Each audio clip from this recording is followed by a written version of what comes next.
حسرات حسرات احرى لما تفتكر يوم القيامه، لما يفتكر المجهود اللي عمله عشان يكلمها، لما تفتكر اول مره رضت تبص له، اول مره ادته نمرتها، اول مره ردت عليه، اول مره خرجت معاه، اول مره قال لها بحبك وقالت له بحبك وكانت راجعه طايره من الفرح. حسرات عليه، انا كنت اقدر اسيبه، انا ما سبتكش ليه؟ انا ما ضحيتش بيك عشان ربنا ليه؟ هتفوقي امتى؟ هتفوقي لما تلاقي نفسك بتطرد من على حوض النبي عليه الصلاه والسلام بسبب علاقتك بيه. هتفوقي لما تلاقيه بيتبرأ منك يوم القيامه قدام ربنا. هتفوقي امتى؟ هتفوقي لما تلاقي الارض اللي انت كنت بتقف معاها عليها بتشهد عليك قدام ربنا. هتفوقوا لما تلاقوا ربنا بيقول لكم يوم القيامه لما جعلتموني اهون الناظرين اليكم.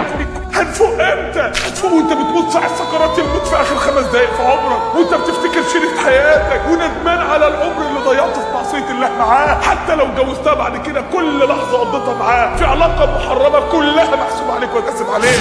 هتفوق امتى؟ هتفوق لما تلاقي بيتغرس في جسمك لواء يوم القيامه مكتوب عليك غادر، لانك غدرت باهلها وضحكت عليهم ومشيت مع بنتهم من وراهم. هتفوق لما تلاقي ابوها وامها واخوها واخواتها واعمامها مستنيينك على القنطره بيقولوا لك لازم ناخد حق عرضنا اللي انت دنسته بمشيك معاها في الدنيا قبل ما تدخل الجنه. هياخدوا كل حسناتك ساعتها. هتفوق امتى؟ هتفوقي امتى؟ لما تلاقي كل مكالمه وكل قعده وكل وقفه معاه متسجله عليكي صوت وصوره وبتتعرض قدام ربنا يوم القيامه. هنفوق امتى يا شباب؟ هنفوق امتى يا جماعه؟ هنفوق امتى يا امه محمد؟ حب ربنا، الحب الحقيقي، الحب العظيم الطاهر البريء، اعظم حب في الوجود. حب ربنا خلى ناس تحب اكتر مكان مكروه على وجه الارض. ايه هو؟ السجن.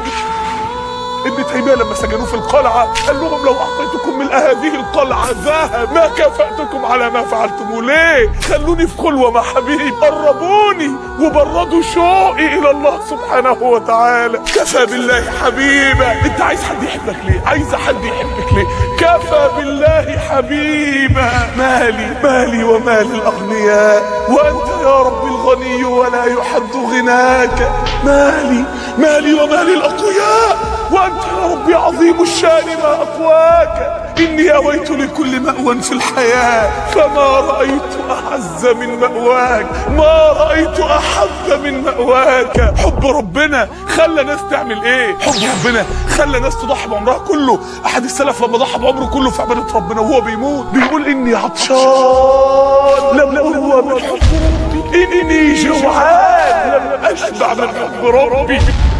حب ربنا خلى ناس تسهر الليالي. لهفت قلبك عن نظر لسبحات وجه الله. قد ايه يتوقف نبض شوارعهم إن سمعوا الداعي للصلوات. ملكتني الدهشة حين مضت للمسجد آلاف الخطوات. أحسست الكون يشاركهم ويصلي في تلك اللحظات. انا عايزك دلوقتي غمض عينيك، غمض عينيكي، غمض عينيك بس. انا عايزك تطلع بقلبك فوق.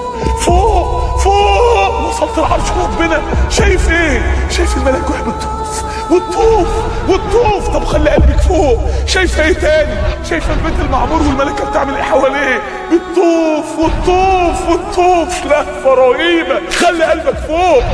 شايف كل شمس في الكون بتطوف، وكل قمر في الكون بيطوف، وكل كوكب في الكون بيطوف، وكل مجره بتطوف، وكل شهاب بيطوف. الكون كله هايم في حب ربنا. كل ذره في الحجاره بتطوف وانت قلبك قاسي ليه؟ كل ذره في الجبل بتطوف من حب الله وانت قلبك قاسي ليه؟ انا بحبه. فين الدليل؟ اذا كنت اخترت غيره عليه، اذا كان غيره نداكي وربنا نداك، اجبت نداء غيره ما جبتيش نداء ربنا. ربنا اللي بيتنزل ليكي في كل ثلث اخير من الليل. عشان ايه؟ عشان يريد منك حاجه؟ لا، عشان يغفر لك ويرحمك ويهديك ويجبرك ويرفعك ويشفيك ويجيب دعائك ويلبي نداءك ويفرج كرباتك ويجيب طلباتك. ربنا يا جماعه، ربنا اللي بيقول لداود في اثر من اثر بني اسرائيل: يا داود لو يعلم المعرضون عني انتظاري له وشوقي الى ترك معاصيهم لذابوا شوقا الي ولتقطعت اوصالهم من حبي. يا داود هذه ارادتي بالمدبرين عني فكيف بالمقبلين علي. قل يا عبادي الذين اسرفوا على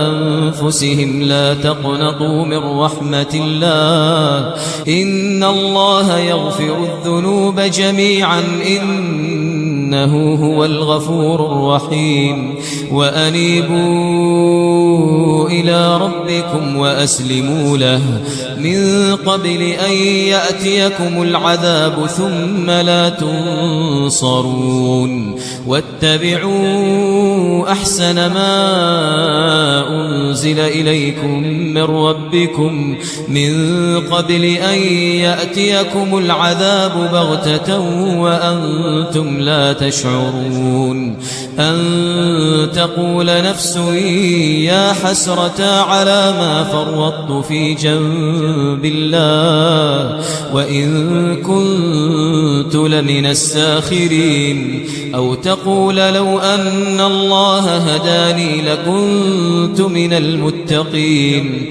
أو تقول حين ترى العذاب لو أن لي كروة فأكون من المحسنين بلى قد جاءتك آياتي فكذبت بها واستكبرت وكنت من الكافرين.